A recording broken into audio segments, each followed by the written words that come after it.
Eo amin'ny tontolon'ny jony sy ny varotry resa-pirenena kosa iverina amin'ny fanondranana ny makamba Atsoatsy i Madagasikara araka ny fantatra mantsy dia efa eo andalam-panafoanana izay fampiatoana ny fanondranana makamba any ampitan-dranomasina eo amin'ny tsena resa-pirenena izay ny ministeran'ny jony sy ny harena anaty rano amin'izao fotoana izao.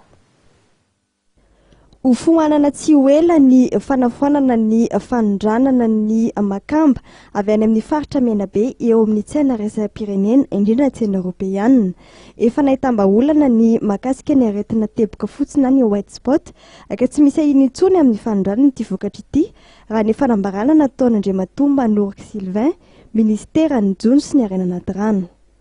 Rafa nalefana ny test rehetra ny prélèvement dia natao tao amin'ny nataony esasy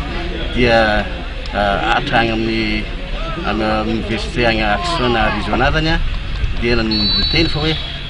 misy aretina io fa saingy tokony mila mbola azo tsabona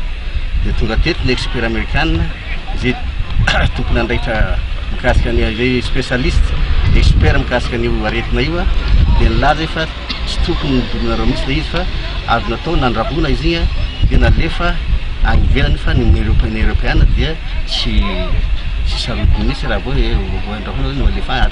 araky ny teny zareo hoe c'est une maladie économique on peut vivre avec.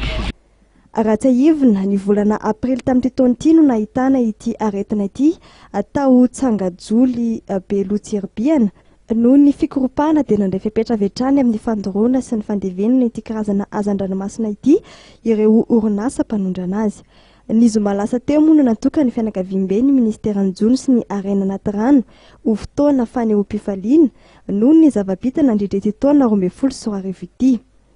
Ny bahatoerana tamin'izao fiainan'izao moa ny fialam-boly samihafa, ny fifaninanana ara-panatanjahantena, ny fifaninanana ara-javakanto ary ny fifaninanana lalaon-tsaina. Ireo rehetra ireo dia samy nanomezana amboara avokoa ho an'ny ekipa na ny mpilalao nandresy.